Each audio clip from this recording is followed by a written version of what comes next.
അത് കഴിഞ്ഞാൽ പെണ്ണ് കാണൽ ചടങ്ങ് കഴിഞ്ഞാൽ കല്യാണം കഴിക്കണമെന്ന് തീരുമാനിച്ചു കഴിഞ്ഞാൽ മൊബൈൽ കൊണ്ട് കൊടുത്ത് അവൾ ഫോൺ വിളി തുടങ്ങി, യവനും ഫോൺ വിളി തുടങ്ങി കഴിഞ്ഞാൽ പിന്നെയുള്ള ഒരു പരിപാടിയാണ് സേവ് ദ ഡേറ്റ് എന്നാണ് എന്റെ പേര്. ഇവിടെ ഉണ്ടോ? അത് ഉണ്ടോ? മാഷാ അല്ലാഹ്, അതെങ്കിലും ഉണ്ടല്ലോ.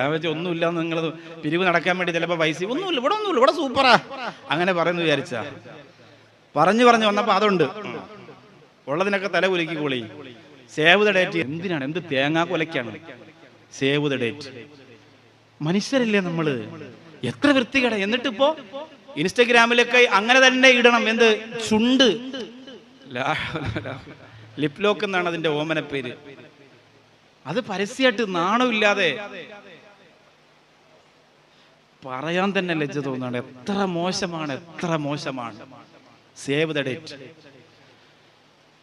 ഈ വളർന്നു വരുന്ന പെൺകുട്ടികളോടൊക്കെ ഞാൻ പറയാണ്, എൻ്റെ മക്കളെ, ആ സ്വപ്നം നിങ്ങൾ ഒഴിവാക്കണം. അതിന്റെ ആവശ്യം നിങ്ങൾക്കില്ല. നിക്കാഹ് കഴിഞ്ഞിട്ട് ഈ സേവ് ദ ഡേറ്റിന് പോകുമ്പോ കുറെ ക്യാമറാമാന്മാരുണ്ടാവും കൂടെ, മുബാറക്കിനെ പോലെ. മുബാറക്ക് അഗത്തി ദ്വീപിൽ ഹിറ്റായിരിക്കുകയാണ്, എല്ലാവർക്കും പേരറിയാം. മുബാറക്ക് എവിടെ എന്ന് വിളിച്ചുകൊണ്ട് ഓടുകയാണ്. മുബാറക്കിനെ പോലെ കുറെ ക്യാമറമാന്മാരുണ്ടാവും. ചെരിഞ്ഞു നിൽക്കൂ, ചുണ്ട് കുറച്ചുകൂടെ അവന്റെ എണ്ണാക്കി കൊടുക്കണം ഈ ക്യാമറാമാന്റെ. അങ്ങനെ ചേർത്ത് കായലിലും കടലിലും മരക്കൊമ്പിൽ തൂങ്ങിയ വവ്വാലാടുന്ന പോലെ ആടിയും ഒക്കെ ഇങ്ങനെ ഫോട്ടോ എടുത്ത് അവരെ ഇങ്ങനെ വീഡിയോ എടുത്തിട്ട് അങ്ങനെ കൊണ്ടുപോകും. ഒരു ഹദീസ് നിങ്ങൾ കേട്ടോ, എന്നിട്ട് നിങ്ങൾക്ക് വേണമെങ്കിൽ നിങ്ങൾ ചെയ്തോ. ഞാൻ കുറ്റപ്പെടുത്തുന്നില്ല ചെറുപ്പക്കാരാ. ഞാൻ ഈ ഹദീസ് പറഞ്ഞിട്ട് നിങ്ങൾക്ക് ഇനിയും ചെയ്യണമെന്ന് തോന്നി നിങ്ങൾ ചെയ്തോ. നിങ്ങളെ മക്കളെ പ്രസവിക്കാനുള്ള പെണ്ണിനെയാണ് നിങ്ങൾ ഈ കൊണ്ടുപോയി കോലം കെട്ടുന്നതെന്ന് ഓർമ്മ വേണം. നാളെ ഈ വീഡിയോ വളർന്നു വരുന്ന നിങ്ങളുടെ മക്കൾ കാണുമെന്ന് നിങ്ങൾ മറക്കരുത്. 4 വയസ്സ്, 5 വയസ്സ്, 6 വയസ്സ്, 7 വയസ്സാകുന്ന മക്കൾ മൊബൈലിലൂടെ നമ്മുടെ ഉമ്മയും ബാപ്പയും കല്യാണത്തിന് മുമ്പ് പാടത്തും പറമ്പത്തും പോയിരുന്ന് കാണിച്ച കോമാളിത്തരമാണെന്ന് പറഞ്ഞുകൊണ്ട് നിന്റെ മക്കൾ ഇത് കാണാനുള്ളതാണെന്ന് മറന്നു പോകരുത് പ്രിയപ്പെട്ട ചെറുപ്പക്കാരാ. ഇപ്പോഴത്തെ രക്തത്തിളപ്പിൽ നിനക്കത് തോന്നും. അല്ലാഹുവിന്റെ റസൂൽ നബി മുഹമ്മദ് മുസ്തഫ സല്ലല്ലാഹു അലൈഹി വസല്ലമ തങ്ങൾ പറയുകയാണ്, മൻമല ഐനൈഹി മിനൽ ഹറാം കൊണ്ട് ആരുടെയെങ്കിലും കണ്ണുകൾ നിറഞ്ഞു പോയാൽ, എന്ന് പറഞ്ഞാൽ എനിക്കിതാ ഇവിടെ പുതിയ കപ്പലുകൾ വരാൻ പോവുകയാണ്, പുതിയ ഫ്ലൈറ്റുകൾ വരാൻ പോവുകയാണ്. മുട്ടിന്റെ പകുതി വരെ, തുടയുടെ പകുതി വരെ പോലും എത്താത്ത ട്രൗസർ ഇട്ടുകൊണ്ട് പെൺകുട്ടികൾ അഗത്തി ദ്വീപിലൂടെ നടക്കാൻ പോവുകയാണ്.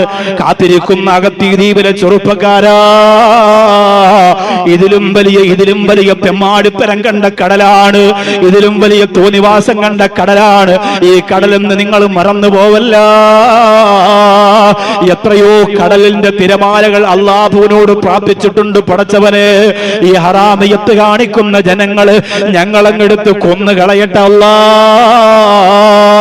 ആ സമയത്ത് അല്ലാഹു അവരോട് പറഞ്ഞു, വേണ്ട, അതിനുള്ള അധികാരം എനിക്ക് മാത്രമാണെന്ന് പടച്ചവൻ പറഞ്ഞ് സമാധാനിപ്പിച്ചതാണെങ്കിൽ ആ തെമ്മാടിപ്പരങ്ങൾ മുഴുവനും കണ്ടുകൊണ്ടിരിക്കുന്ന കടലിന്റെ ഓരത്തിരുന്നുകൊണ്ട് പുതിയ ഹറാമിയത്തിന് തിരിതെളിക്കുന്ന അഗത്തി ദ്വീപിലെ ചെറുപ്പക്കാരാ, അല്ലാഹുവിന്റെ റസൂല് പറയുന്നു, മൻ മലാ ഐനൈഹി മിനൽ ഹറാം, ആരുടെയെങ്കിലും കണ്ണുകള് ഹറാം കൊണ്ട് നിറഞ്ഞു പോയാൽ മല അല്ലാഹു ഐനഹു മിനന്നാർ, അവന്റെ കണ്ണിന് അല്ലാഹു നരകം കൊണ്ട് നിറയ്ക്കുമെന്ന് നബി മുഹമ്മദ് മുസ്തഫ. നിന്റെ മക്കൾ കാണിക്കുന്ന കോമാളിത്തരത്തിന് കൂട്ടുനിക്കല്ലേ, നിന്റെ മക്കൾ കാണിക്കുന്ന തെമ്മാടിത്തരത്തിന് കൂട്ടുനിക്കല്ലേ. അല്ലാഹുവിന്റെ റസൂല് പറഞ്ഞതാണ്, ഹറാം നിറഞ്ഞ കണ്ണിൽ അല്ലാഹു നരകം നിറയ്ക്കുമെന്നാണ് മഹാനായ ഹസൻ ബസ്രി റളിയല്ലാഹു തആല അൻഹു പറയുകയാ. ആർക്കും അറിയാതെ അനുരാഗത്തിന്റെ, പ്രേമത്തിന്റെ, മാസ്മരികമായ പെണ്ണിന്റെ സൗന്ദര്യത്തിന്റെ വീഴ്ചകൾ പറ്റിപ്പോകലുണ്ട്. ഹസൻ ബസ്രി റളിയല്ലാഹു തആല അൻഹു പറയുകയാണ്, പണ്ടൊരിക്കൽ എനിക്കും അങ്ങനെ സംഭവിച്ചു പോയതാണ്. ഇസ്ലാമികമായ രീതിയിലൂടെ ചിട്ടക്കൂടിലൂടെ ജീവിക്കാൻ കടന്നു വരുമ്പോ മാനസികമായിട്ടൊരു സങ്കടം വന്നിട്ട് ജീവിക്കുന്ന സമയത്ത് ഒരു സുന്ദരിയായ പെണ്ണിന്റെ സൗന്ദര്യത്തിൽ ആകർഷനായിട്ട് അറിയാതെ വ്യഭിചാരത്തിലേക്ക് എത്താൻ പോകുമ്പോ ആ പെണ്ണ് ഇത്തഖില്ലാ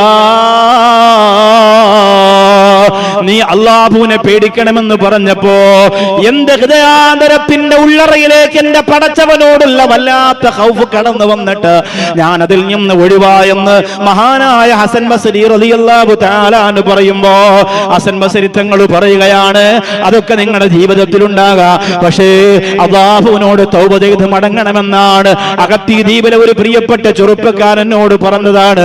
ഉസ്താദേ ദുആ ചെയ്യണം, തെറ്റുപറ്റിപ്പോയി. ഉസ്താദേ ദുആ ചെയ്യണം, തെറ്റുപറ്റിപ്പോയി.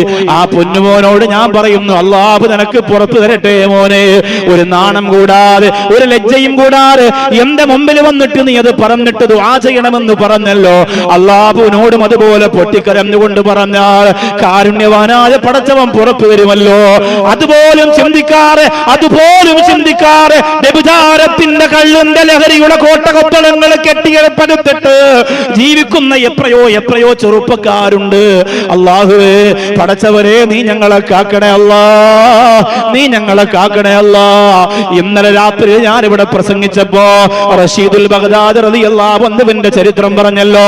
എന്റെ മൊബൈലിൽ കിടക്കുന്നുണ്ട് ദുബായിലെ ഒരു പ്രിയപ്പെട്ട ചെറുപ്പക്കാരന്റെ മെസ്സേജ്.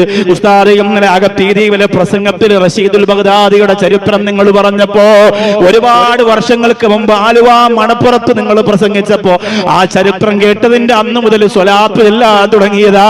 ലക്ഷക്കണക്കിന് സ്വലാത്ത് ചൊല്ലിക്കൊണ്ടിരിക്കുന്നവനാ ഉസ്താദേ.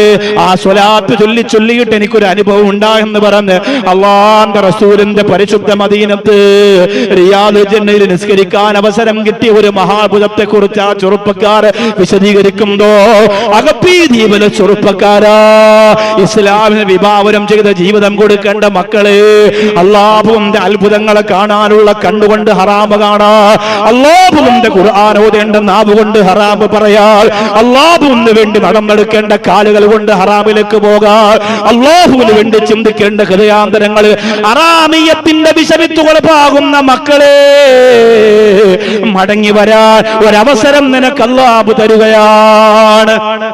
ഒരു വലിയ സുവർണാവസരം തരികയാണ്. ഒരുപാട് ഹറാമുകൾ നമ്മുടെ നാലു ഭാഗത്ത് നടക്കും. ചെറുപ്പക്കാർ ആസ്വദിച്ചതിന്റെ കഥ നിന്നോട് വന്ന് പറയും. മടങ്ങി വരാൻ അല്ലാഹു നിനക്ക് വലിയൊരു അവസരം തരികയാണ്. എപ്പോഴും ഇങ്ങനെ അവസരം തരണമെന്നില്ല. റൂഹ് പിടിക്കാൻ തുടങ്ങുമ്പോ ഞാൻ നന്നായിക്കോളാം പടച്ചവനെ, ഒരു ദിവസം കൂടി ജീവിക്കട്ടെ, അതിലൊന്നും കാര്യമില്ല. ഇപ്പൊ ആലോചിക്കണം, ഇപ്പൊ ചിന്തിക്കണം, ഇപ്പൊ ആലോചിക്കണം. അപ്പൊ രണ്ടാമത്തെ സേവ് ദ ഡേറ്റ്. ആ പരിപാടി എന്റെ കല്യാണത്തിന് ഉണ്ടാവൂല എന്ന് ഇവിടെ നിന്ന് ഏതെങ്കിലും ചെറുപ്പക്കാരൻ തീരുമാനിക്കുകയാണെങ്കിൽ, ഇവിടെ കിടക്കുന്ന സയ്യിദ് ബാബ തങ്ങളുടെ പൊരുത്തം അല്ലാഹുവേ ആ മക്കൾക്ക് നീ കൊടുക്കണേ പടച്ചോനെ. അല്ലാഹുവേ മുത്ത് ഹബീബ് സല്ലല്ലാഹു അലൈഹി വസല്ലം തങ്ങളുടെ പൊരുത്തം നീ കൊടുക്കണേ റഹ്മാനെ. ആലോചിക്ക്, ഫാത്തിമ റളിയല്ലാഹു അൻഹയുടെ നിക്കാഹ് നടക്കുന്ന സമയത്ത് മുത്തുനബിയുടെ ഭാര്യമാർക്കൊക്കെ ഉണ്ടായിരുന്ന ആകെയുള്ള ഏറ്റവും വലിയ സങ്കടം, അള്ളാന്റെ റസൂലിനുള്ള ഏറ്റവും വലിയ സങ്കടം ഫാത്തിമ റളിയല്ലാഹു അൻഹയുടെ ഉമ്മയായ ഖദീജ ബീവി കൂടെ ഇല്ലല്ലോ എന്നതാണ്. ഒന്നുമില്ല അവരുടെ ജീവിതത്തിൽ. അത് അന്നത്തെ സാഹചര്യം അതാണ്. ഇന്നത്തെ സാഹചര്യത്തിലാണ് ജീവിച്ചിരിക്കുന്നതെങ്കിലും ഒന്നും ഉണ്ടാവൂല. നിങ്ങൾ അങ്ങനെയൊന്നും പറഞ്ഞ് രക്ഷപ്പെടണ്ട. ഇന്നത്തെ സാഹചര്യത്തിൽ ജീവിച്ചിരുന്നാലും അങ്ങനത്തെ രീതിയിൽ തന്നെയാണ് നിക്കാഹ് നടക്കുക. നമ്മുടെ നാട്ടിൽ നമ്മുടെ വില കുറഞ്ഞു പോകും. നിങ്ങൾ ചിന്തിക്കണ്ട. കൂട്ടുകാര് കളിയാക്കുമാക്കട്ടെ, നിങ്ങൾ ഇങ്ങനെ നടത്തിയാലും കളിയാക്കൂലേ? എത്ര പിടിവെട്ട രീതിയിലാണ്, എത്ര മോശമായ രീതിയിലാണ്. ഇത് കഴിഞ്ഞിട്ട് പിന്നെ നടക്കുന്ന ഒരു കാര്യമാണ്, നമ്മുടെ നാട്ടിലൊക്കെ അതിന്റെ പേര് ഹൽദി എന്നാണ്. നമ്മുടെ നാട്ടിലെന്ന് പറഞ്ഞാൽ തിരുവനന്തപുരത്തും കൊല്ലത്തൊന്നും വന്നു തുടങ്ങിയിട്ടില്ല. കുറച്ച് കഴിയും. അവിടെ എത്തി പൈസ മുടക്കുന്ന കാര്യത്തിന് ഇച്ചിരി പ്രയാസമാണ്. കുറച്ച് കഴിഞ്ഞേ നടക്കുള്ളൂ. അവിടെ മടക്കുന്ന ഇങ്ങനെ വന്നുകൊണ്ടിരിക്കുന്നേ ഉള്ളൂ. ഹൽദി എന്ന് പറയാം. ഹൽദി എന്ന് പറഞ്ഞാൽ മഞ്ഞക്കല്യാണം. ഇവിടെ ഉണ്ടോ മഞ്ഞക്കല്യാണം? മഞ്ഞക്കല്യാണം ഉണ്ടോ? ഓ അൽഹംദുലില്ലാ ഉണ്ട് സാർ. മഞ്ഞക്കല്യാണം. ഈ മഞ്ഞക്കല്യാണം എന്ന് പറഞ്ഞാൽ ചെലവ് കൂടുതലാണ്. മഞ്ഞ ഹറാമാണോ ഉസ്താദേ, നിങ്ങൾ എന്താ മൊയിലാരാ എന്ന് ചോദിക്കണ്ട. മഞ്ഞ ഹറാമല്ല, ഹലാല് തന്നെ. മഞ്ഞ ചുവപ്പും പച്ചയൊക്കെ ഹലാല് തന്നെ. മഞ്ഞ കല്യാണം, അതായത് പ്രായം ചെന്ന ഉപ്പാപ്പമാര് പോലും അന്ന് ധരിക്കുന്നത് മഞ്ഞ ടീഷർട്ടാണ്. സുബ്ഹാനല്ലാഹ്. വയസ്സായി കിളവനായി ഇങ്ങനെ എടുത്തുകൊണ്ട് സക്കറാത്തിന്റെ ഹാലിൽ കിടന്നാലും മഞ്ഞ നിക്കറും മഞ്ഞ ടീഷർട്ടും. എല്ലാവർക്കും മഞ്ഞ. ചെറിയ കുട്ടികൾക്ക്, മുതിർന്നവർക്ക് എല്ലാവർക്കും. ഈ കുടുംബനാഥൻ ഒരുത്തനുണ്ടാവും, ഒരു പാവപ്പെട്ടവൻ, കഷ്ടപ്പെട്ട് ജീവിക്കണവൻ. ഭാര്യ പറയും നാളെ പിന്നെ അടുത്ത ആഴ്ച മഞ്ഞ കല്യാണമാണ്, എല്ലാവർക്കും എല്ലാവരും ഡ്രസ്സ് എടുത്ത് നമ്മൾ മാത്രം എടുത്തില്ല എന്ന് പറയുമ്പോ എന്നാ പിന്നെ യവനെ കൊണ്ട് നിർബന്ധിച്ചിട്ട് ഈ പെണ്ണ്, അല്ലെങ്കിൽ ഈ പോകാൻ പറയണ്ടേ, അവളോട് പറയാൻ പറ്റുമോ? പിന്നെ അവിടെ കിടന്ന് ഉറങ്ങണ്ടേ? അവള് ചവിട്ടി കൂട്ടൂലേ? അതുകൊണ്ട് ഈ മഞ്ഞത്ത് സാധനം വാങ്ങാൻ വേണ്ടിയിട്ട് അവൻ നടക്കണം. ഇല്ലാത്ത ആചാരത്തെ നമ്മൾ കൊണ്ടുവന്ന് വ്യാപകമാക്കുകയാണ്. ഈ തുടങ്ങിയ ആളിന് കിട്ടുന്ന ശിക്ഷ എത്രയായിരിക്കും? സുബ്ഹാനല്ലാഹ്. മഞ്ഞ കല്യാണം തുടങ്ങിയ ആളിന് കിട്ടാതെ ഇരിക്കൂല, എന്തായാലും കിട്ടും. കാരണം ഇത്രയും ആളുകൾ അത് കണ്ടിട്ട് പുതിയ ഒരു ആചാരത്തെ തുടങ്ങി വെക്കാൻ. അതൊരു കടമ പോലെ, അതൊരു നിർബന്ധമായ കർത്തവ്യം പോലെ കൊണ്ടു നടക്കുകയാണ് പലരും. മഞ്ഞക്കല്യാണത്തെ അത് നിർബന്ധമായി നടത്തിയില്ലെങ്കിൽ എന്തോ സംഭവിക്കുന്ന പോലെയാണ് കൊണ്ടു നടക്കുന്നത്. ഒരു ഹദീസിൽ അല്ലാഹുവിന്റെ റസൂൽ സല്ലല്ലാഹു അലൈഹി വസല്ലം തങ്ങൾ നിങ്ങൾ പറയുന്നു, ഉസ്താദേ, നിങ്ങൾ ഇത് വല്ലതും പറയേണ്ട കാര്യമുണ്ടോ? വല്ല ഖബറും മരണവും പറഞ്ഞ് ആ തൻവീറുൽ ഇസ്ലാം മദ്രസയ്ക്ക് ഇച്ചിരി സ്വർണവും പൈസയും വാങ്ങി കൊടുത്ത് നിങ്ങൾ സലാത്തും ചെല്ലി, നിങ്ങൾക്ക് വല്ല ചില്ലറ തരണം, അത് മാറ്റിക്കൊണ്ട് പൊയ്ക്കൂടെ? നിങ്ങൾ എന്തിനാണ് ഈ കല്യാണത്തിന്? പൈസ ഉള്ളവരങ്ങനെ ചെയ്തോട്ടെ. ഇങ്ങനെ പറയുന്ന ഏറ്റവും വലിയ പിശാചിന്റെ മക്കളായ ചിലർ ഈ കസേരയിൽ ഇടയിലുണ്ടാവും. അവർ ഇബ്ലീസിന്റെ അനുയായികളാണ്. അവർ ഒരു നന്മയും ചെയ്യാൻ സമ്മതിക്കൂല. ഇങ്ങനത്തെ ഒരു മുടന്ത ന്യായമാണ് അവർ പറയാം. ആ മൊയിലാർക്ക് എന്താ അങ്ങനെ നടത്താൾ? എൻ്റെ പൈസ അല്ലേ, എൻ്റെ മോളല്ല, എൻ്റെ വീടല്ല, ഇങ്ങനെ പറയും. ഒരു നല്ല കാര്യവും ഇത്തരം കാര്യങ്ങൾ പറയുമ്പോൾ ഈ ഒരു മുടന്ത ന്യായം അയാൾ കൊണ്ടുവരും. എല്ലാ കുടുംബത്തിലും, എല്ലാ നാട്ടിലും, എല്ലാ മഹലിലും ഒരെണ്ണം ഉണ്ടാവും. അല്ലാഹുവിന്റെ റസൂൽ സല്ലല്ലാഹു അലൈഹി വസല്ലം തങ്ങൾ പറയാൻ, ലൈസ ഫീഹിന്ന ലഇബുൻ, അത് കളിയല്ല, നിങ്ങൾ ശ്രദ്ധിക്കണേ എന്ന് പറഞ്ഞ രണ്ട് കാര്യമുണ്ട്. അത് കളിയല്ല, നിങ്ങൾ ശ്രദ്ധിക്കണേ, അത് ഗൗരവമുള്ള കാര്യമാണ്. ലൈസ ഫീഹിന്ന ലഇബുൻ, അത് കളിയല്ല. ഏത്? അന്നിക്കാഹു വത്വലാഖു, നിക്കാഹും ത്വലാഖും കളിയല്ല മക്കളെ. നബിയുനാ മുഹമ്മദ് മുസ്തഫ. ഇന്ന് നമ്മുടെ നിക്കാഹ് കണ്ടാൽ അത് വെറും ഒരു കളി പോലെയാണ്, അത് വെറും ഒരു തമാശ പോലെയാണ്. കുറെ ആൾക്കാർ മഞ്ഞ, കുറെ ആൾക്കാർ പച്ച, കുറെ ആൾക്കാർ കറുപ്പ്, കുറെ ആൾക്കാർക്ക് ഒന്നുമില്ല, ഫ്രീ, ഫുൾ ഫ്രീ. ഇങ്ങനെ നിക്കാഹ് കണ്ടാൽ ഇത് എന്തോ നമ്മൾ തട്ടിക്കളിക്കുന്ന പന്ത് പോലെ, ഒരു തമാശ പോലെയാണ്. അകത്തീ ദ്വീപിലെ ഏതെങ്കിലും ഒരു ഉമ്മ പറയുകയാണ്, മക്കളെ, നിങ്ങൾ ഇനി ഒരു മഞ്ഞ കല്യാണം നടത്തുന്ന കുടുംബത്തിലെ കല്യാണമാണെങ്കിൽ ഈ ഉമ്മ അതിനില്ല മോനെ, ഈ ഉമ്മ അതിനുണ്ടാവൂല മോനെ. ഉമ്മയില്ലാതെ നടന്നാ മതി. അതൊക്കെ ഉമ്മാക്ക് വരാൻ പറ്റൂല. എത്രയോ കാലം കൊണ്ട് ദിക്ർ ചൊല്ലി ജീവിക്കുന്ന ഉമ്മയാണ് മക്കളെ. ഉമ്മാക്ക് മരിക്കണ്ടേ, ഉമ്മാക്ക് ഖബറിന്റെ അകത്ത് കിടക്കണ്ടേ. ഇത്തരം അനാശാസ്യങ്ങൾക്ക് പണം ചെലവഴിച്ച് നിങ്ങൾ കാണിക്കുന്ന കൂത്താട്ടങ്ങൾക്ക് കൂടെ നിൽക്കാൻ ഈ ഉമ്മയെ കിട്ടൂല എന്ന് പറഞ്ഞു മാറിയാൽ 100 ഷഹീദിന്റെ കൂലി ആ ഉമ്മാക്കുണ്ടെന്ന് നബി മുഹമ്മദ് മുസ്തഫ സല്ലല്ലാഹു അലൈഹി വസല്ലം. മൻ തമസ്സക ബിസുന്നതി ഇന്ദ ഫസാദി ഉമ്മത്തി, തോന്നിവാസങ്ങൾ ചെയ്തുകൊണ്ട് എന്റെ ഉമ്മത്ത് ഫസാദാകുന്ന ഒരു കാലം വരാനുണ്ട്. ഉസ്താദുമാരെ അംഗീകരിക്കാത്ത, ഖാദിയാർ പറയുന്നത് അംഗീകരിക്കാത്ത, പള്ളിയെയും മദ്രസയും അംഗീകരിക്കാത്ത ഒരു പറ്റം ചെറുപ്പക്കാരുടെ കാലം വരാനുണ്ട്.